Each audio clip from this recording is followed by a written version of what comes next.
Chapter 5.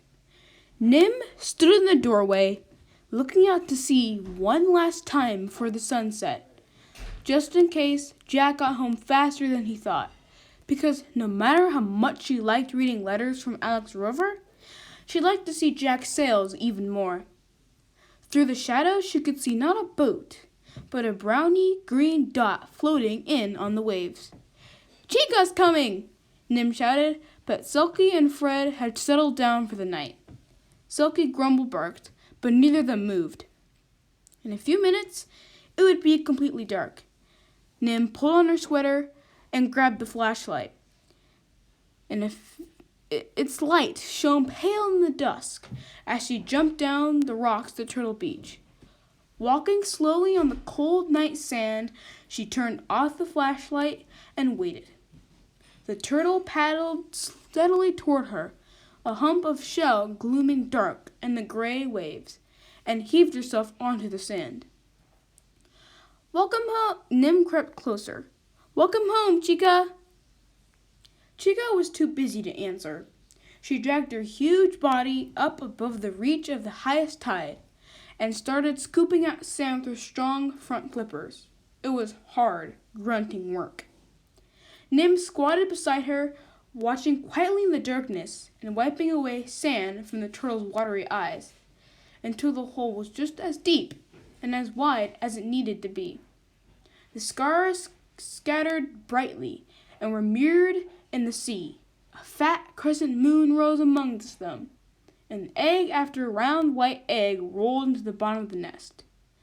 99, Nim whispered as Chica pushed sand back into the hole, rocking her heavy body back and forth till the sand was thumped hard and smooth. She didn't want anyone else to know where her precious babies were hidden. "Maybe in a few years," Nim told her, 99 turtles will come back and lay their eggs here too." For as long as she could remember, Chica had been the only turtle to swim out of the sea back to this beach where she hatched to lay her own eggs. "But maybe this year some of your daughters will be old enough." She tickled Chica's wrinkly chin till her wise turtle eyes blinked with happiness. "You can meet them when they come to lay their eggs, and then their daughters will come back, and then their daughters, and there'll be lots of turtles again." Chica blinked again, sleepily this time. Nim kissed the top of her leathery head and followed the flashlight beam back to her own bed. Jack didn't know why Chica liked to stay instead of leaving as soon as her eggs were laid, the way sea turtles were supposed to. Nim knew.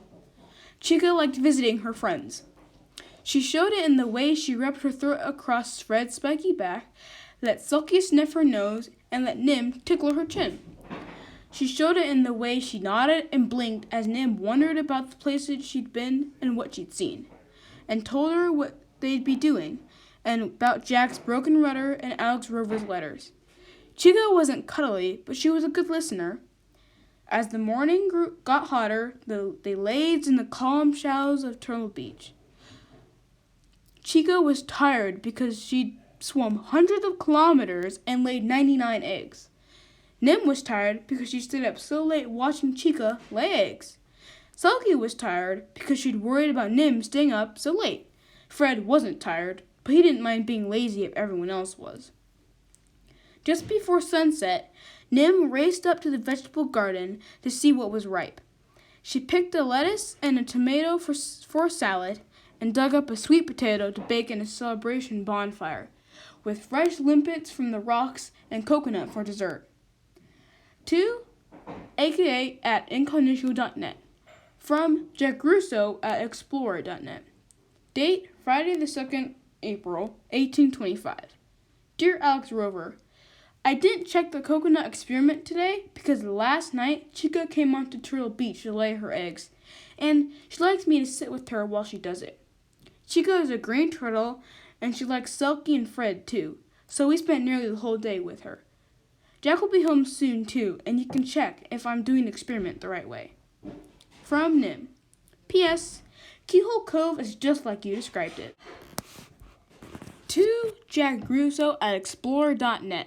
From aka@incognito.net. Date Friday, 2nd April, 1330. Dear Nim, I think the right way to do the experiment is any way my chief experimenter wants to. Now, I'm imagining Turtle Beach, pale gold sands marked by the flipper prints of a very special turtle, and your footprints beside her prints. I am turtle green with envy. Yours, Alex. Alex Rover sat and stood at her computer. It wasn't easy to see because the desk was stacked with books about oceans and islands, magazines about boats and rafts, videos about seabirds and animals. The walls were covered by a map of the world, charts of the moon and stars, paintings of the sea, calm and blue, wild and gray, and every other mood between, and pictures of sandy beaches, rocky cliffs, coconut trees, tropical islands, coral reefs, seagulls, and frigate birds. But Alex was thinking about Nim, and wondering whether Selkie and Fred were sister and brother or pets.